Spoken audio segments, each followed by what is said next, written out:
This is Talking Drupal, a weekly chat about web design and development from a group of people with one thing in common. We love Drupal. This is episode 428, Digital Nomads. This episode of Talking Drupal is sponsored by Hero Devs. On today's show, we're talking about being a digital nomad, common nomadic hurdles, and realized work-life benefits with guests Chad Hester and Shelley Goetz. We'll also cover the flag module as our module of the week. Welcome to Talking Drupal. Our guests today are Chad Hester and Shelley Goetz. Chad Hester is an enterprise technical consultant and solutions architect with a background in website development of over 20 years. His passions include information architecture, human-centered design, agile development, growth-driven design, and selling open-source software solutions. He is an active participant in the Drupal and UX communities. In his free time, he travels with his wife, a business analyst with ImageX.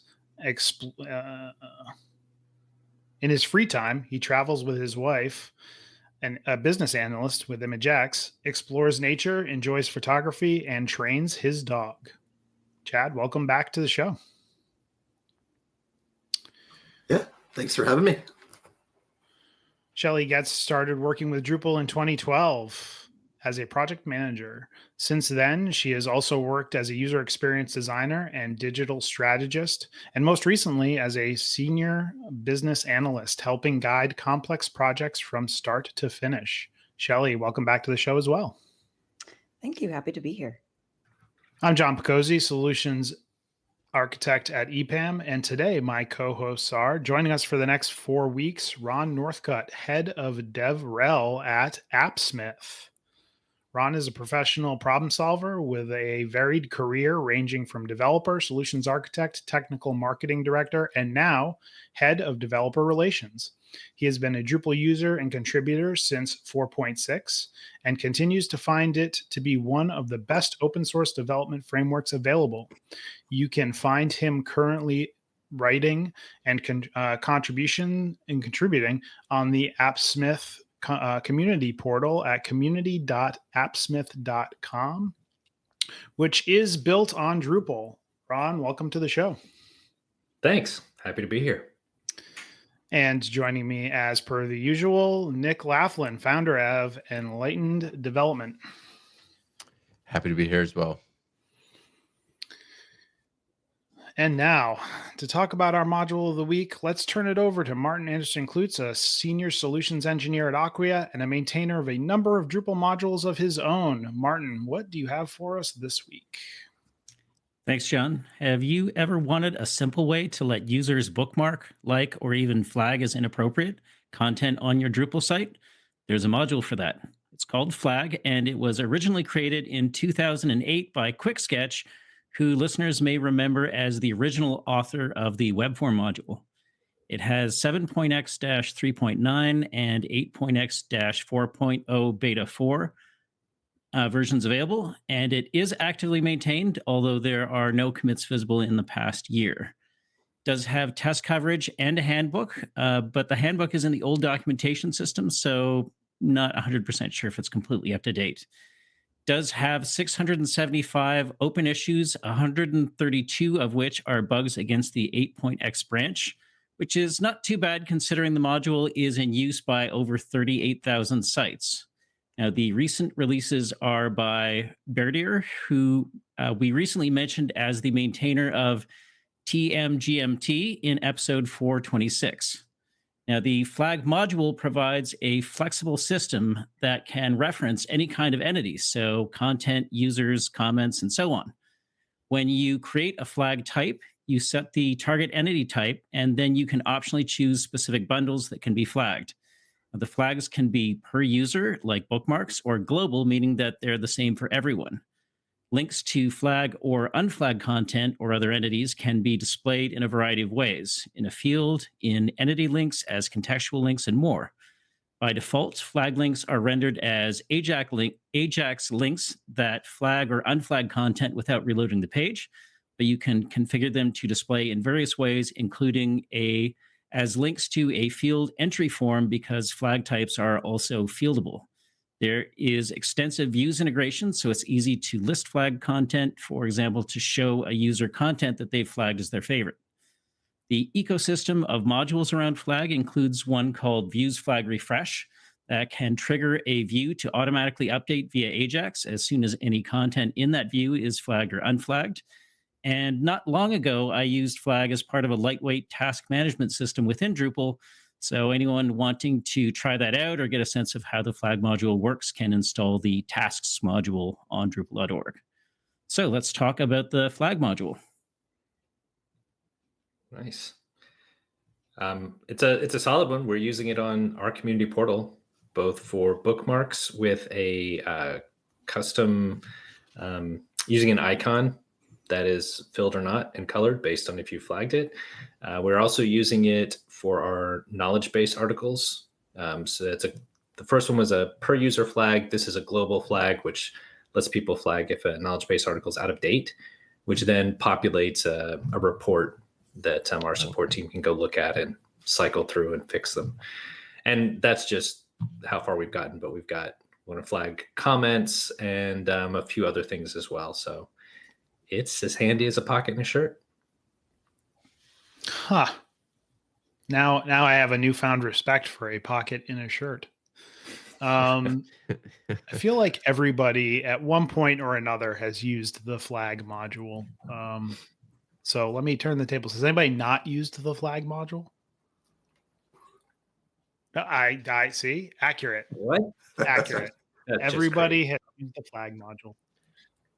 Yeah, I mean, I don't use it all that often, but it's one of those ones where it just solves an issue. And I think the issue that it solves is like handling all the back end, like caching and internal notification stuff. Because, it's not like the interface piece of it isn't super complex. Like it's really just creating like a checkbox or radio or something that people can toggle. It's exposing that to the end user and then tying that back to other information that's really complex, and it does it great. I just want to know, what are the 2 Drupal 5 sites that are still using it? And are they ever going to go away? Probably not at this point, but wow, Drupal 5. There you go. Oh, man, that's nostalgic. Yeah, Flag module is great. And as Stephen just reminded me in our chat, it's like OG Drupal, right? It's like there are Drupal 5 sites using it. So the fact that it's kind of stood the test of time is a kind of a testament to the functionality, I guess.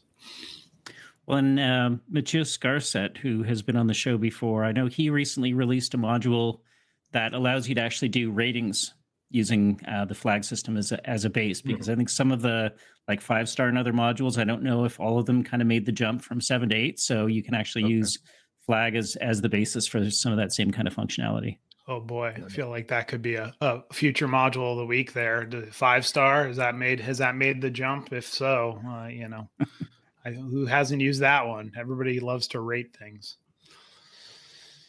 All right, Martin. Well, as always, thank you for bringing us a very interesting module. And if our listeners wanted to get a hold of you and talk about modules or various other things, how could they go about doing that? On all the Drupal and social platforms, they can find me as @Manclew. Fabulous. Thanks a lot, Martin. All right, let's jump into our primary topic. We're talking about digital nomads or nomadic lifestyles, right? With 2 folks that, I don't know, I would kind of consider you guys digital nomads. I'd be interested to hear what you think. Chad, why don't I focus this question to you, and then I'll definitely be interested in your response as well. But like, can you give us just an overview of what a digital nomad is, and then more specifically, what does that mean for you?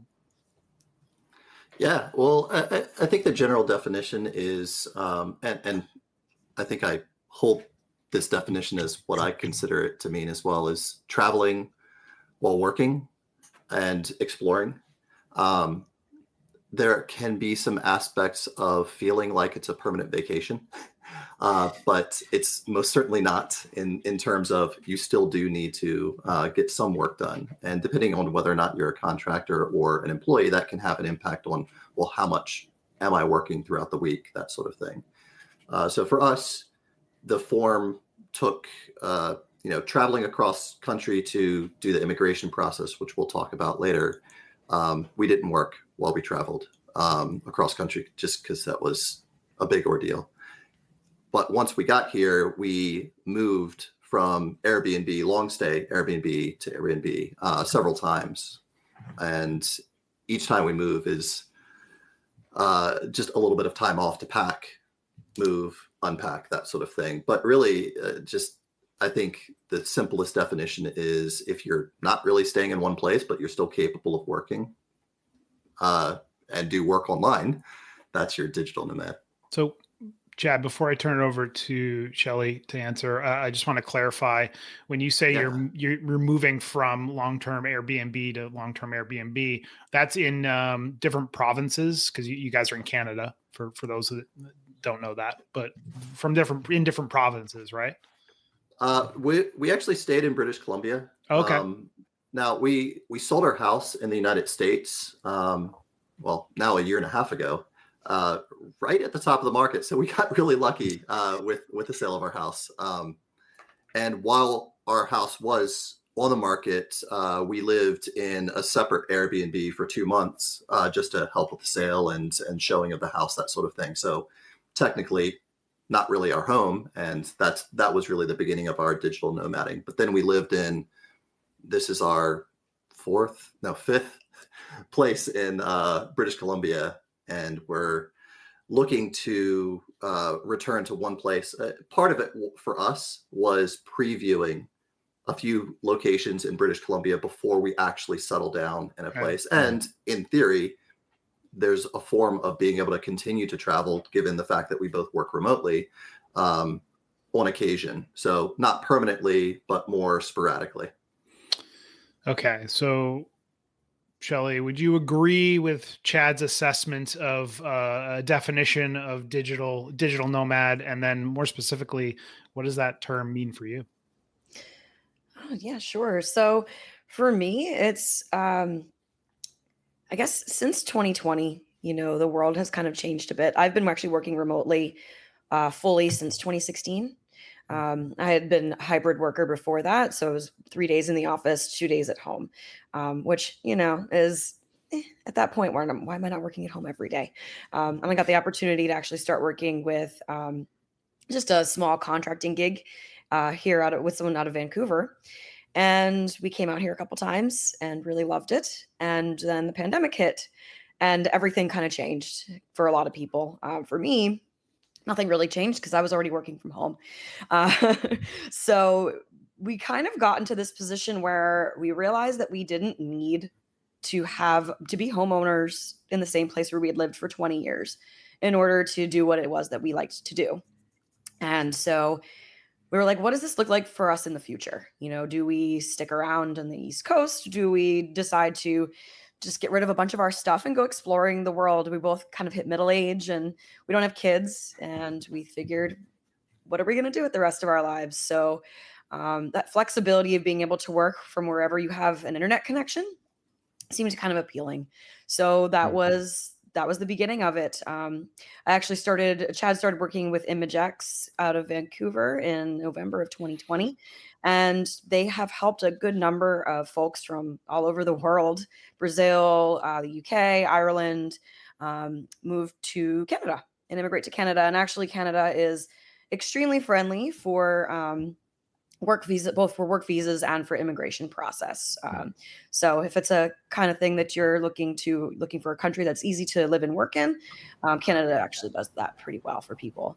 And ImageX was very supportive in helping us through that process, helping us get the work visas and doing all the paperwork and documentation, and then also with the immigration process. So to have them kind of helping that out was made things a lot easier. I think if you have a company that's supportive or doesn't really care where you're working from, they don't really have a lot of borders, it makes it more of a possibility. But yeah, in my opinion, digital nomading is just being able to live and work wherever you are. And that can be, a week here, a week there, 10 months here, 2 months there. And it can be as flexible as you want it to be, or as, tied down as you want it to be. And I think we've had a bit of an adjustment for it. It's been, 20 years in the same spot almost. And then moving around every 4 months has been kind of intense, but I think really worth the experience, and just being able to see and do so much that we wouldn't have been able to do just from a single home base. Yeah. And if our listeners have not figured it out yet, Shelley and Chad are partners. They're both living in the same place. So that's the premise for the rest of our conversation. So Shelley, it sounds like you really started seriously considering this, in the beginning of the pandemic, maybe considered a little bit before, but when you really seriously started considering it, what were kind of the first steps of research? Because I can't imagine step one was, well, let's sell a house and see what happens, right? So throw caution to the wind. Yeah. Ooh. It's funny. We actually have a friend, another Drupaler, Nick Hepner, who had done the immigration process from Baltimore, Maryland, where we were from, to Vancouver Island, actually, where we are right now. And we had talked to him many years ago, I think probably sometime after DrupalCon Baltimore, about his experience with the immigration process. And we kind of learned some things, I think, that initially turned us off. This was before the pandemic.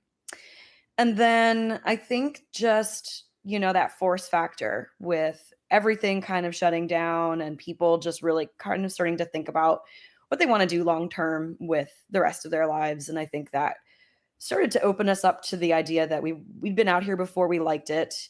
We wanted to come out west, kind of see some mountains, be near the ocean, do some exploring. And I think it was, I don't know. It's hard. It's kind of hard to always think back and what the exact impetus was. So yeah, I think the just from working from home, being at home all the time, and then just starting to think what would home look like from a different perspective. And then seeing some people just kind of throwing caution to the wind, selling their houses, doing some things that you think were unexpected of some people. Was a bit inspiring to see others just kind of jumping out of their comfort zone. And I think that led us to just saying, hey, we could do this too. How about you, Chad? Anything you'd like to add to that?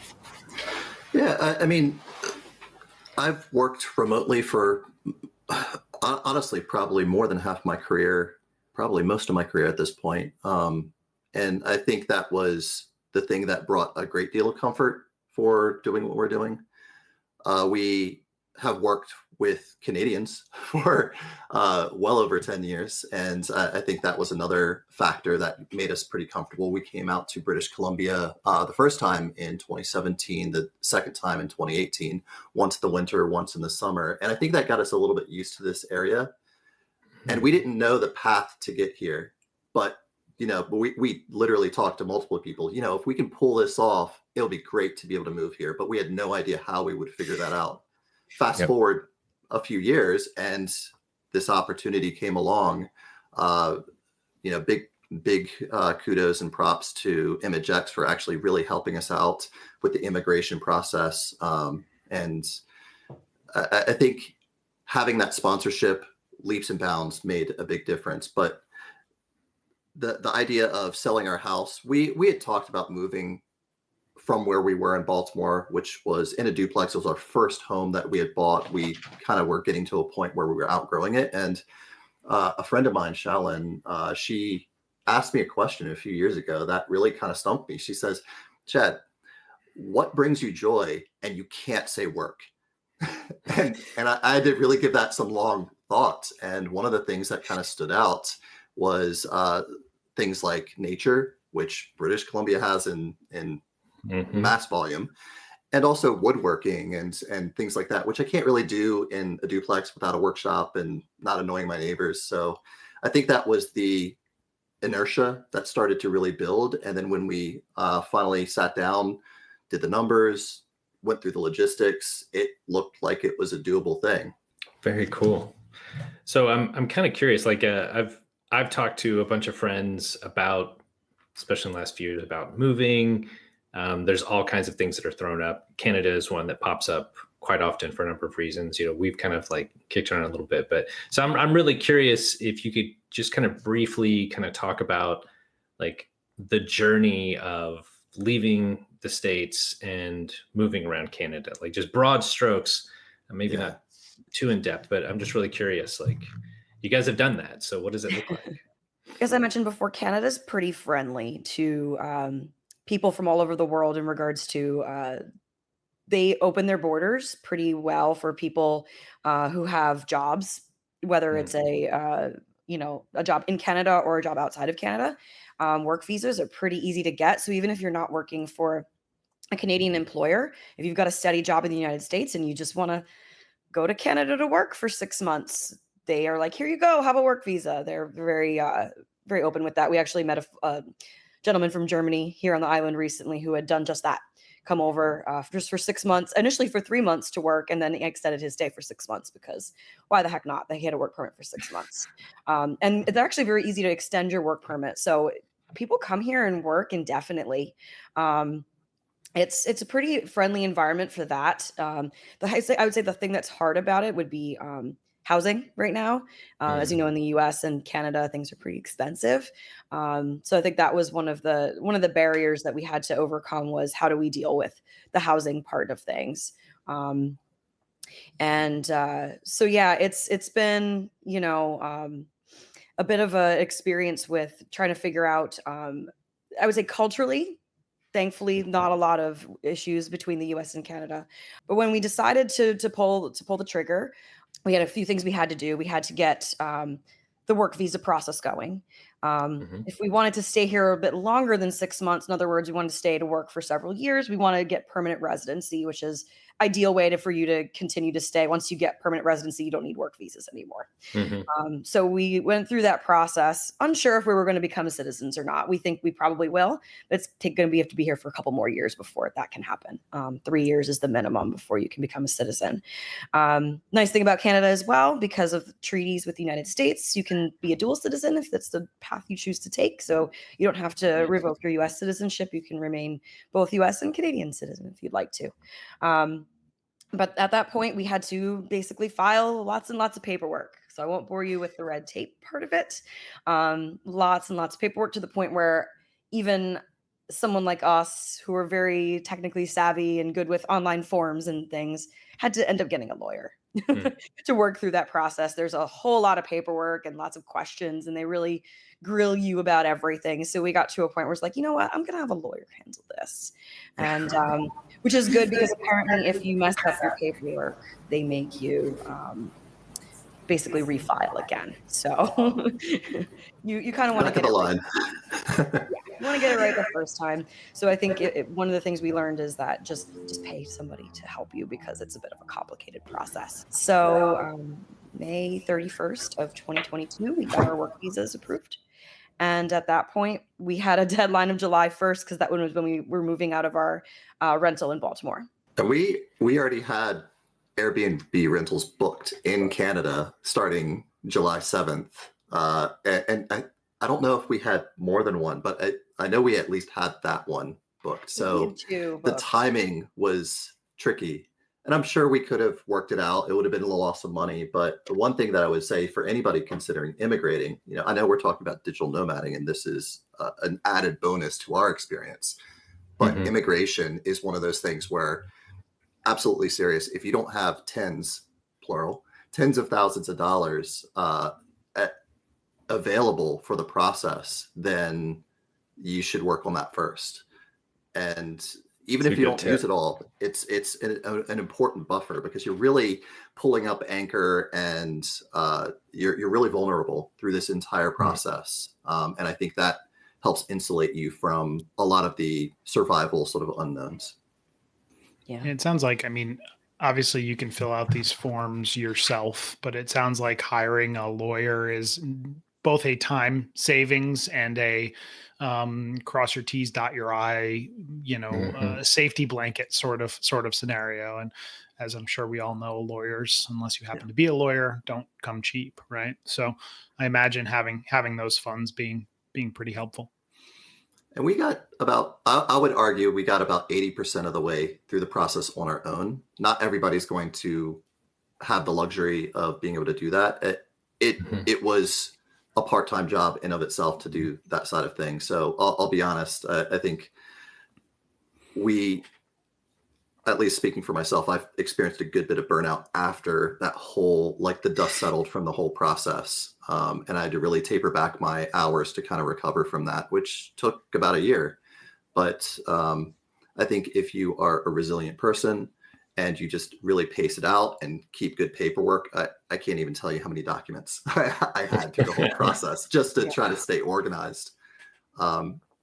It was an interesting process. And I think the other part of that question of like, what was the journey like? That was another really important thing is we thought about like, do we rent a U-Haul? Like we got rid of 90% of our worldly possessions in the selling of our house. And we thought about selling them. So I did like an inventory, tried to like think of the cost of them all.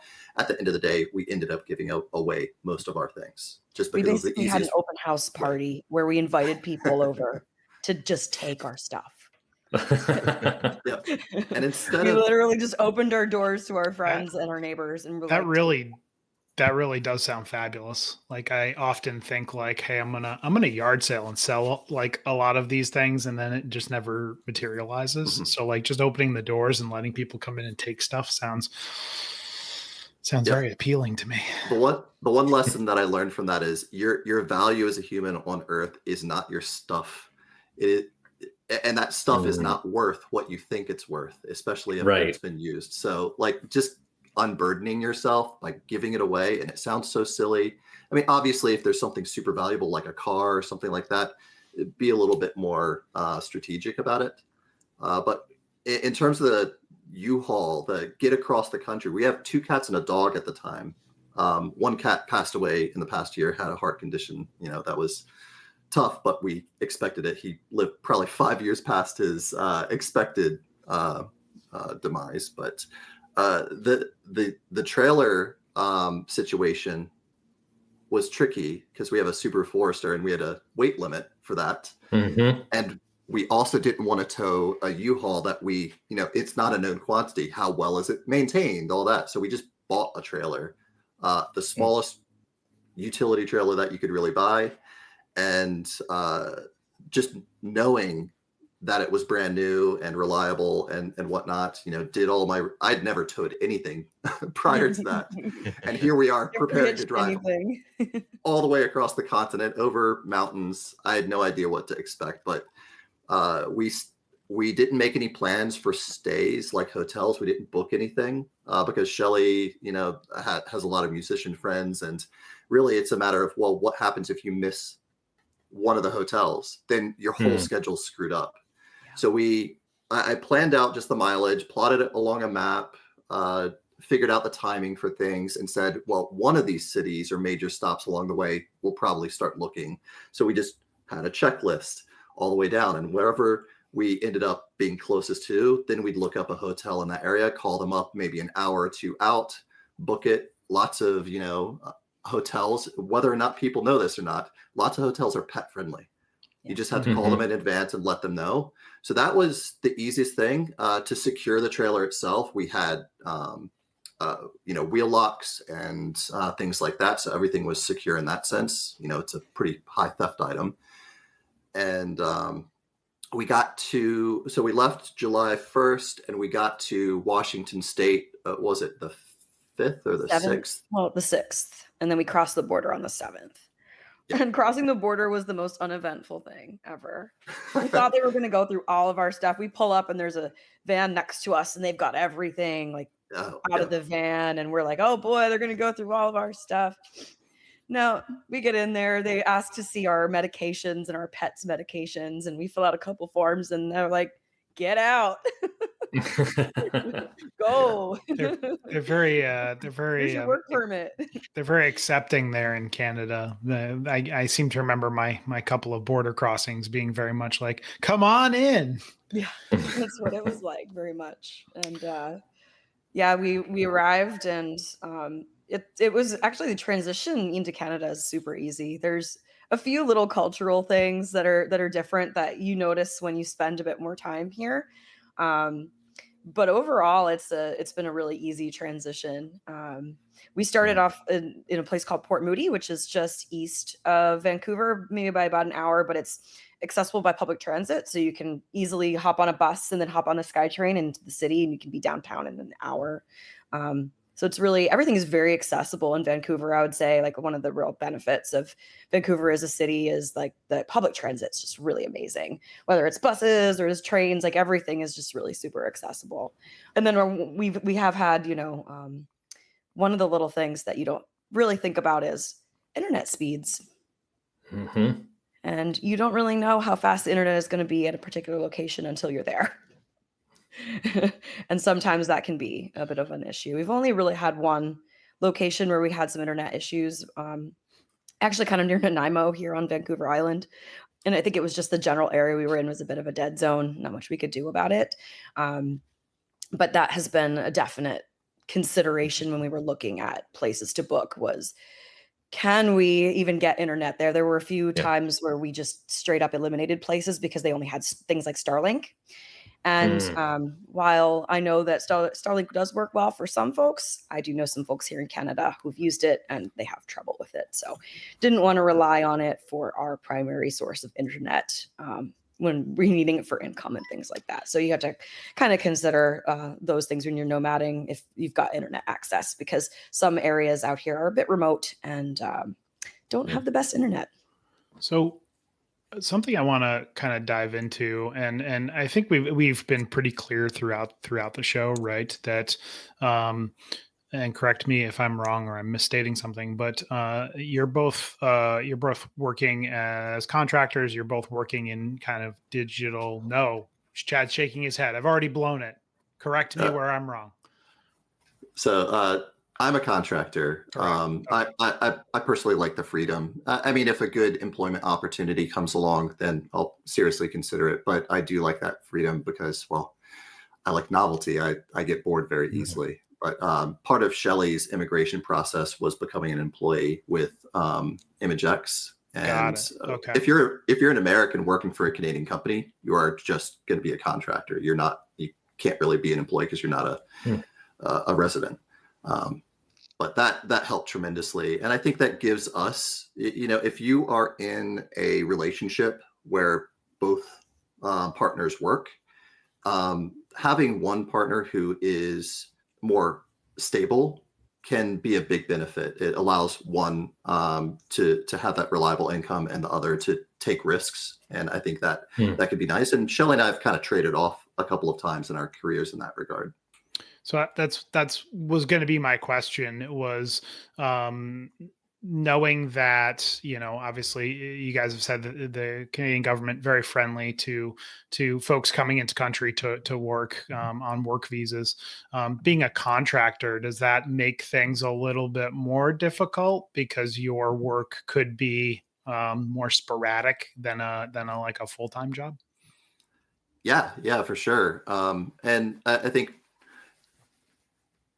depending on the economy, depending on who you work for, being a contractor leaves you a little bit vulnerable in that regard, especially if you have one client, which is something that long-term, I never really want to have just one client, but I think that it's important if we're trying to consider getting a mortgage or something like that to demonstrate to a would-be lender that sort of financial stability.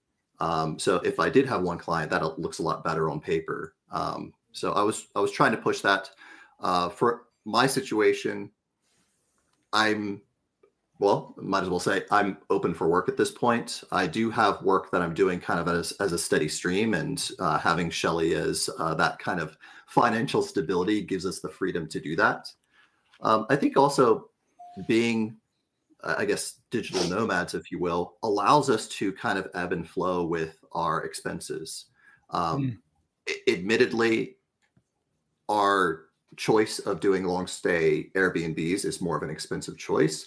It's not the only choice. If that's what you're considering in trying to explore places, you could have a trailer, RV, camper on the back of a truck seems really popular. Sailboat, boat, that sort of thing. But I think, yeah. So one thing I want to go back into as far as job roles go, right? Like, so to be very clear, right? And since the pandemic, I think Shelley highlighted this earlier. A lot of people have gone to more remote working, more working from home, right? But you guys are both in digital fields. You're both working with, air quotes, the internet, right? Do you feel like that's it sounds like to me that that's been a huge help and a huge support for this type of lifestyle? If you guys had to go to an office, right, you could still maybe have this type of lifestyle, but it would be potentially curtailed. Is that kind of fair to say? And I'll let Shelley answer that one because she's shaking her head. Yeah, actually, since I guess in the past couple months, the past few weeks, Chad's been looking for some other opportunities, and there have been a few in the Vancouver metro area that have popped up. And just to kind of give you some perspective, we're on Vancouver Island currently.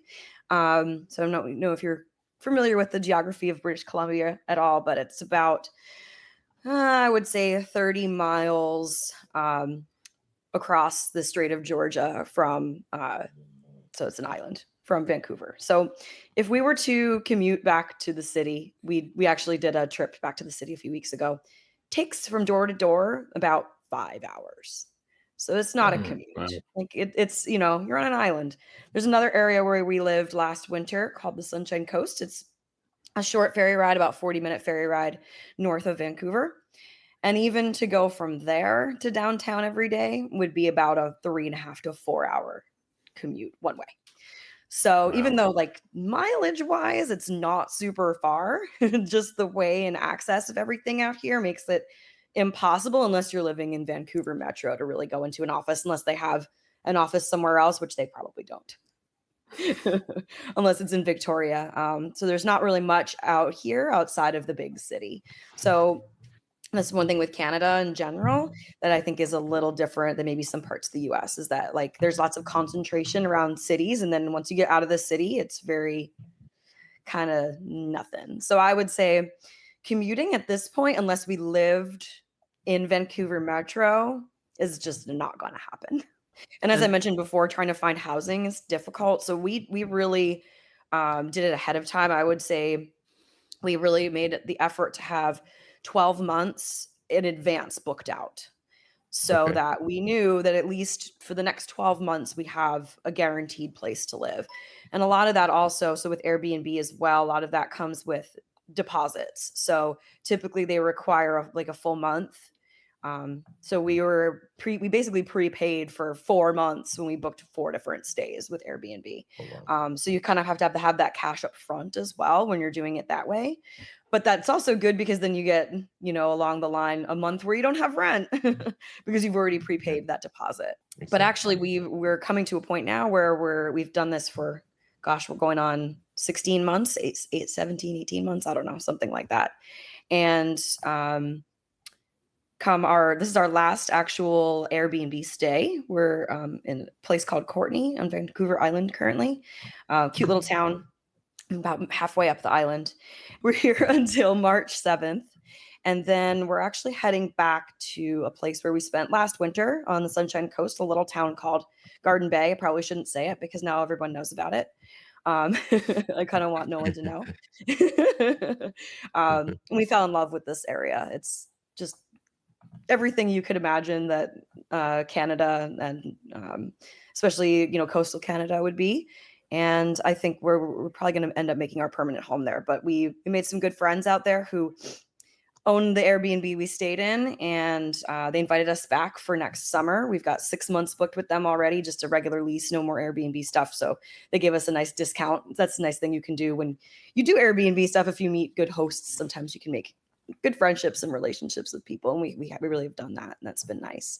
So yeah, we're going back, and the house is on a lake, and we're going to be next summer just kind of doing our thing, spending as much time kayaking on the lake and enjoying all the nature out there as much as possible. But we think that the Sunshine Coast is where it's at. So if you ever want to visit BC and want to get away from the city and want to be in a beautiful area that's not rainy and has almost a bit of a California kind of vibe to it, Sunshine Coast. It's really cool. This episode of Talking Drupal is sponsored by Hero Devs. Let's talk about life after Drupal 7 end of life. Since August 2023, a large topic of conversation has been around the announcement of Drupal 7's official end of life in January 2025. It's no secret that many companies, organizations, and individuals are still on Drupal 7 and have yet to migrate. I think we can all agree that migration, while beneficial, is not always feasible in certain situations, and this is where Hero Devs comes in. Hero Devs has partnered with core team maintainers of Drupal 7 to build and maintain their Drupal 7 never-ending support product, ensuring the same quality of support you have come to expect over the years. Drupal 7 never-ending support, or NES, allows for an effortless transition, around 5 minutes I'm told, to switch over, allowing your site to remain secure, compliant, and compatible after Drupal 7 goes end of life. This allows you to migrate on your own time or not at all. Hero Devs promises to keep Drupal 7 alive and well, even offering support for the current top 100 Drupal 7 modules. If you'd like to know more about Drupal 7 never-ending support, visit herodevs.com. That's HERODEVS.com. So, Chad, I'm curious, now that you've been doing this for a year and a half or so, what would you say is the biggest benefit that you've realized from this experience? Obviously, you had hopes, you had some things to expect, but what was the biggest thing that turned out to be a positive? Yeah, I think we're sold pretty early in our lives the idea of what success looks like. And I don't want to say it's necessarily a lie. It's just a matter of it's not a one size fits all. You know, not everybody has a family and kids. Not everybody has a career where they go into an office full time and live in the same place with a white picket fence. I think trying to find a lifestyle that matches your joy and also a career that is fulfilling is a challenge that we're all trying to pursue in some shape or form. For us, it took the shape of we enjoyed Baltimore for some time, and we recognized that being remote gave us a greater degree of freedom in terms of geographical location than for most people. So I think the biggest benefit that we have is we can see more of the world. We have been able to not just travel for vacations and things like that within our career, but technically there's nothing that forbids us from working elsewhere. Now, keep in mind that if you cross an international border, work permits do apply and taxes apply as well in that regard. But once you get over those hurdles, it can be a great degree of freedom. And there's an element of feeling like you're kind of on vacation, but not. So you've also talked a little bit about how you guys not having kids and kind of that can obviously be a bigger consideration. You know, I've got 3 kids, so that's a huge consideration for me. But even outside of that, there's still other family, right? There's like, closer family, extended family. I don't know if you had any family close to where you were. So picking up and moving, not even just to the other side of the continent, but to a completely different country as well, surely that has some impact. And I'm just kind of curious, how's that kind of impacted the dynamics in the family? Has has there been any resistance or people like, yeah, that's great, or like, why are you abandoning us? So to whatever extent you feel like sharing, I would love to hear more about how that's impacted you guys from a broader family perspective. Yeah, Shelley probably has a lot to say on this too, but from my perspective, a lot of my family was on the East Coast, still is. I have a little bit of family throughout the country, but most of my roots were there, and our general, friends and peers support system, our community. So moving from that can make a person quite vulnerable. Your support system kind of is now pretty removed. Now, some of our family and friends can and do travel and have come to visit us, so that's been really nice in that sense. And we've met people who have kids and a family and still do this digital nomading sort of lifestyle. I think from our perspective, some of our family had already moved out of the Baltimore area where we were living. So we already had to travel to go see them. So whether it's driving 3 hours or hopping on a plane for several more, it was already kind of an investment to go see them and whatnot. And I think given the internet culture that we're now in, it's very easy to have this face-to-face sort of conversation. It's not the same thing as giving somebody a hug and having a warm meal, that sort of thing. But we were already pretty deep into our career and pretty happy with our location and happy now with our decisions that we've made here. But Shelley had moved. We met in college, actually, in Baltimore. But she had already moved to Baltimore from New England. And she had already kind of had some distance created from her family. So what's your take? Yeah, I had moved at 17 to go to college to Baltimore, so from Rhode Island. So I'd already moved away from my very large New England family at a pretty young age. And so I think for them, they were not super surprised to hear that we were going to do something like this and uproot ourselves and go do something. And I think my family's been really supportive and happy for us. My parents came out and visited us last fall, and hopefully we'll be coming out again next year to visit us as well. But thankfully, getting out here and having worked with Canadians for a good number of years, we have a good friend system out here. We didn't come out to, I think part of the reason why we picked Vancouver and BC is because we did have a good number of friends already in this area, that people that we knew pretty well. So that was, I think, part of what made this decision a little easier than maybe some other parts of the world. Having at least half a dozen, friends that in the general area that you can hang out with at any given time. We've actually got a friend coming out from Vancouver for a few days around Christmas, and we're going to go do snowshoe and fondue on Mount Washington here on Vancouver Island. So Nice. Thankfully, because it is such a destination too, I think a lot of people like to look at you as a place to come visit. So we've had friends from all over come and visit us so far. So it's been really fun to have just kind of run into people from all over the place out here. I'm sorry. That was snowshoe and melted cheese and bread and vegetables and all sorts of other things. Could also be chocolate, right? Sorry, it's before lunch and now I'm hungry. So this all sounds lovely and wonderful. And yes, there is paperwork and in some cases you may want to get a lawyer. What I'm wondering about is what are some of the gotchas or issues that you've experienced during this this time frame or during this nomadacy, if you will? I think I just made that word up, but anyway. Yeah, moving around can take its toll. I think, especially with the pandemic, it kind of jostled people a little bit and brought things like mental health to the forefront. So when you're living in a place for a long time and nested, really settled in, and then to completely dislodge, it's a very jarring process. And I would say if you're going to do it, ease into it. It takes courage, plan if you're going to do that, but also take risks. Understand that you're not going to die from it, that you are capable of surviving, especially if you know what your support system looks like.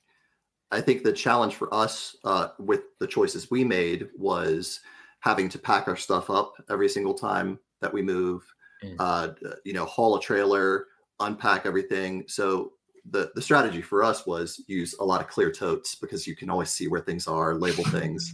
Shelley knows I'm a little type A when it comes to that. So I already have a deep inventory of all those things and keep things minimal. But I think that was the bigger challenge, is the packing and unpacking and reorienting yourself. Like, where are you going to go buy groceries? Where's the all of the different accommodations that you need in daily routine life? And I think by living in a new house every time, I think that can be disorienting a little bit as well. So if that's not your version of being a nomad, if you're living in a camper, that's more familiar. When you wake up, is it your bedroom? When you go cook, is that your kitchen?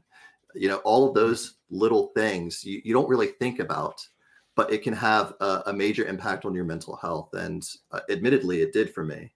And I'm personally looking forward to kind of getting back to something a little bit more familiar.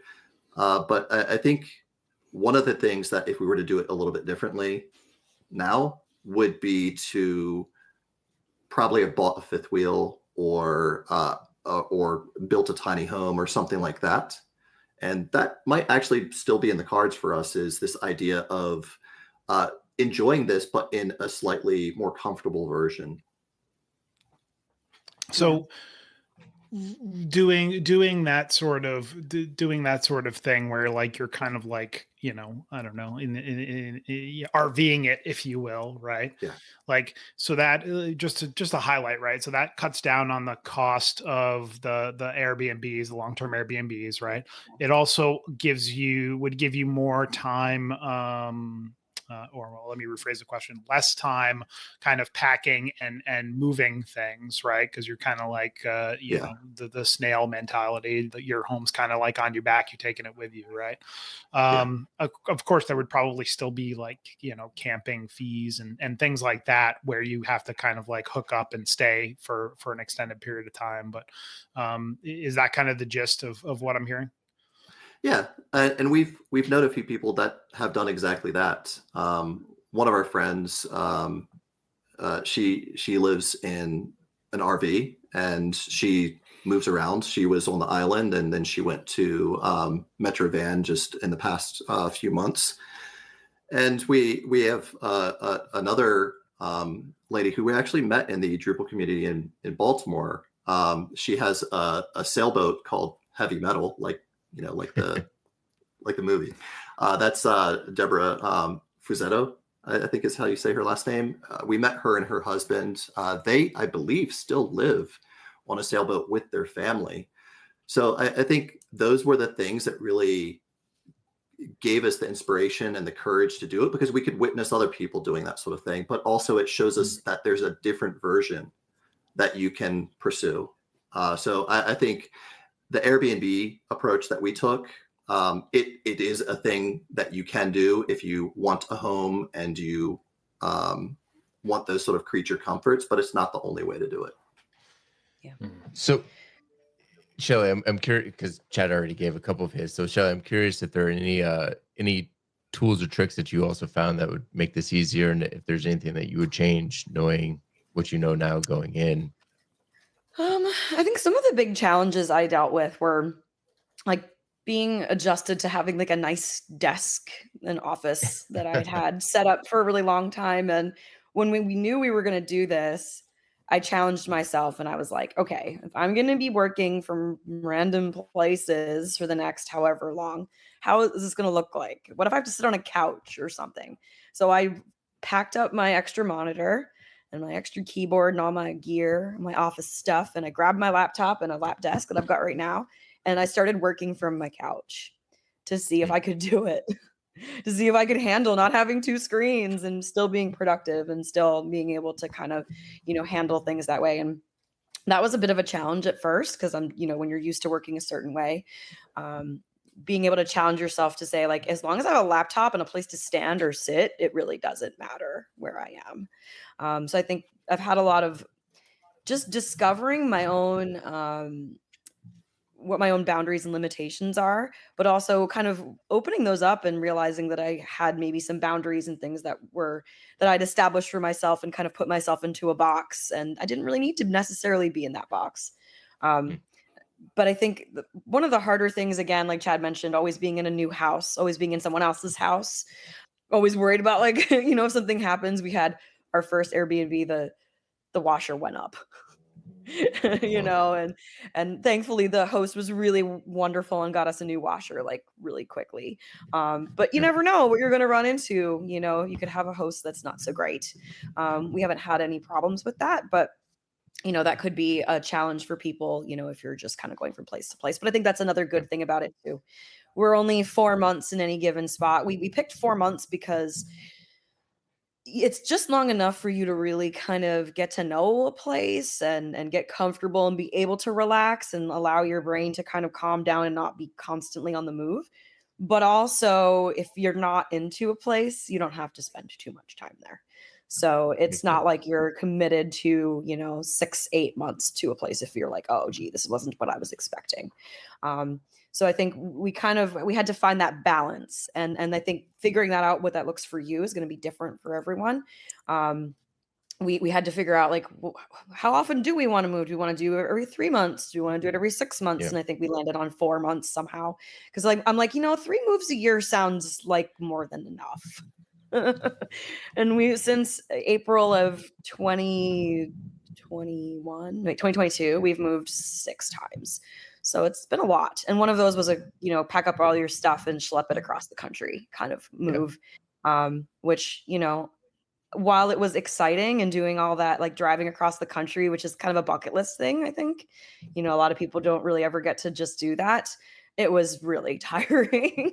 So I would say it's not something I'm going to sign up to do very quickly again. And I wanted to add another point about tools that help, because I think we're all kind of nerdy, and knowing what might help you, especially if you're working on the internet, carry a couple of routers. If you're really remote, then hotspots, Starlink are pretty important. If you're on a boat, directional antennas, cell phone amplifiers, repeaters, Wi-Fi repeaters, all of those sort of things. And you want to test this equipment before you need it. Which backup batteries seems obvious. Yeah, backup batteries. A little generator that just in case. Like, that's another thing that just because you never know when you're going to lose power. We're in an area where sometimes it's remote-ish, but other times it's you never quite know when you're going to lose power for a couple of days. And even things like a water container, in case your water pump goes off for a while and you don't have any water, and you've really thought about that, because when you're living in a home for 15 years, you've got all those things, right, that you've had just with you, just picking up throughout life. And then when you kind of get rid of that stuff and then normal life happens to you, you're like, oh, it's this thing that I didn't realize I needed. So yeah, I would say everything to like kind of back up your electronics is super, super important, because you never know. Also, being in another country, you never know when you're going to have access to other technological items. So I know during the pandemic, people kind of got used to the fact that like some stuff just wasn't available, but it's still, I think, pretty common in some more remote areas where it's just harder to access. If your computer breaks or something, the Apple store isn't nearby. We have to make a bit of a trip to get to those things. So you have to think a bit more about how all that's going to work for you. So at this point, not to get too much into your perfect spot that we don't want to ruin by having everyone know to go there, but is that part of the long-term plan? Are you going to settle down in one place? You're going to keep jumping around a bit, seeing what's out there? Like how nomadic are you planning to be moving forward? I think we'll probably take a break for a little bit. I mean, it's still not going to be a place that we own or anything like that. And I think the idea of owning property is it is a luxury. Some of us can't afford, some of us can afford. And I think finding your own version of that is certainly very important. I don't want to be completely tone deaf and say, oh yeah, British Columbia is super affordable. It's not. And Shelley and I are extraordinarily fortunate to be able to be here and to plan here, but I would encourage people to look at life as a ton of branches. Sometimes when you make a choice, you're just shifting down one branch, but there's still lots of branches. So for us, we thought about, well, maybe we can buy a property, or maybe we can build, maybe we just buy a house. So there's still versions of that we're exploring. But I think by having traveled around, it gives us that visceral, that carnal knowledge of these areas, as opposed to looking at a map and speculating or visiting on a vacation. We've actually lived here, and we know these different areas. And there are a lot of areas that we've been to where we can say, oh, I could probably live there long term. Yeah. I do want to get into not just back into woodworking, but into things like carpentry. So the idea of building a tiny home is something that we've just been jumping back and forth and considering, because it gives us flexibility to move around. So that digital nomad idea is still present in our potential. But it also gives us the ability that if we don't own a property, like if we're just renting a spot for that tiny home to be in, then that buys us a little bit of time to figure out, well, what is the next step? Then in theory, if we do build, we're really in love with A-frames, by the way. If we do build a more permanent structure and buy a property, then we can park it on that property and rent it out as an in-law, kind of that supplemental income long-term, that sort of thing. So I think that little bit of flexibility helps. And it also gives us that ability to travel if we wanted to. Any thought to, like, one thing that comes to mind with like tiny homes, right, is like, I don't know what land costs are up in Canada, but like buying like 12 acres of land and like kind of like going like a little homesteady. Like have you guys entered into that thought? We have, yeah. thinking? The folks we lived with in Garden Bay on the Sunshine Coast got a beautiful property. It's a log cabin is the main home, and then they built on top of their garage a secondary cabin. And they've got 5 acres. It's just this beautiful, massive piece of land on a lake. And there's plots of land like that all over the place out here. They're not cheap, but they're amazing. Like, The more talk about remote like you get, the live cheaper it in- gets. if you Right. wanted to live off the grid and just have your own place with like your friends and just hook that up, this is the place to do it for sure. We've actually considered I would say overall, once you get out of Metro Vancouver, onto the island or onto the north part of the coast, property becomes a little less expensive than it is in the city. And undeveloped land is actually not too bad. And what we've considered doing is maybe buying an acre or two and doing just that, starting off with undeveloped land and park our tiny home on it, and then figure out like building our next cabin thing. Because one thing we have noticed with all of this is that we realize we don't need a 1,500 square foot home for the two of us in order to be happy. If anything, we find that both Chad and I and all of our animals end up in one little space every day at the end of the day. So as long as we have like a comfortable living, place, good place to work, and a good kitchen, it's really, we've realized that there's very little that we actually need in regards to space. So we're thinking if we're going to do a cabin, no more than like 800 or 900 square feet, kind of keep it reasonable. Because a lot of the houses around here are like these massive, like 5-bedroom. And I'm like, I don't need that. I think it starts to get you to think about what it is that you really do want out of your life. And, when you're in that middle age period, and you're like, okay, what is the latter half of my life going to look like? Do I really want to spend it cleaning my giant house? Not really. I'd rather be out going on a hike. One question I had is, why Canada? Why not, Europe or South America or Asia? I mean, are those in the future? Or is Canada it for you guys? Yeah, I think, Canada, because they're really friendly to foreign workers. I don't know if you're aware of this. Canada doesn't replenish its population fast enough, if that makes sense. So immigration is actually a very highly encouraged thing, especially when it comes to talent, if you will. It doesn't mean that there is like healthcare, tech. Canada's recruiting talent from all over the world. They really like to steal everyone else's. And they have a really incredible education system. So it's not like there isn't good talent here. It's just population growth, that sort of thing. So by importing talent, that helps sustain, I think. But that's just one factor. For us personally, we're looking towards our older years. What will happen when our mobility goes? What will happen when our mental health and our physical health start to go away? In the United States, that's the sort of thing that can bankrupt somebody. And we're pretty sensitive to that. And Canada's not the only country with the idea of health coverage like that, but it is one that stands out. And I think we said this earlier, there's less of a cultural shift. I speak English mostly, Shelley does too. It's close enough to our family and our friends. It's from a geographical time zone standpoint, also pretty accommodating. South America is beautiful, and I think that would be something that wouldn't be off the radar, but it's a much larger investment to do that for us. So I think it was just really approachable. Yeah. So, I'd say approachability, lack of language barrier, and just Canada makes it easy. They really do.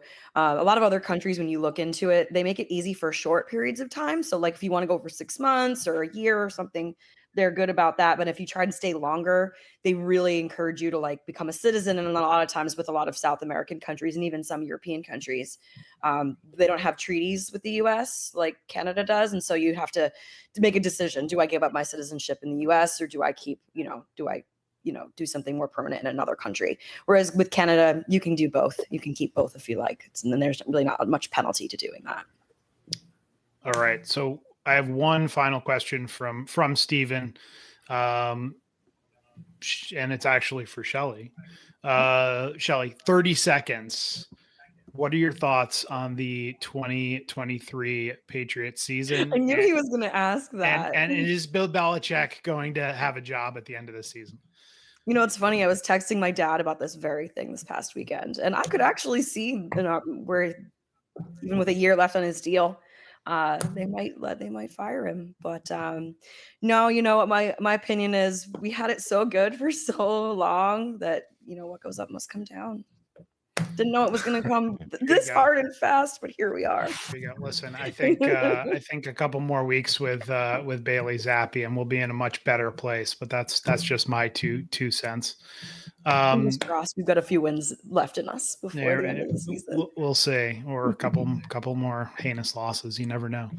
As always, Chad and Shelley, thank you for joining us and talking with us today about being digital nomads. Yeah, our pleasure. And I don't think we mentioned this before, but I did want to at least say we do have an Instagram channel that anybody can take a look at and see some of the beautiful photography that we have. It's this is going to be fun.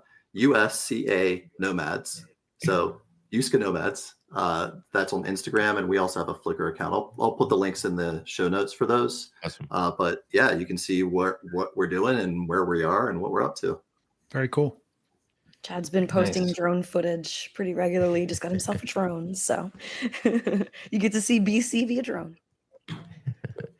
For our listeners, do you have any questions or feedback? You can reach out to Talking Drupal on Twitter with the handle Talking Drupal, or by email with show@talkingdrupal.com. You can connect with our hosts and other listeners on the Drupal Slack and the Talking Drupal channel. You can promote your Drupal community event on Talking Drupal. Learn more at talkingdrupal.com/tdpromo.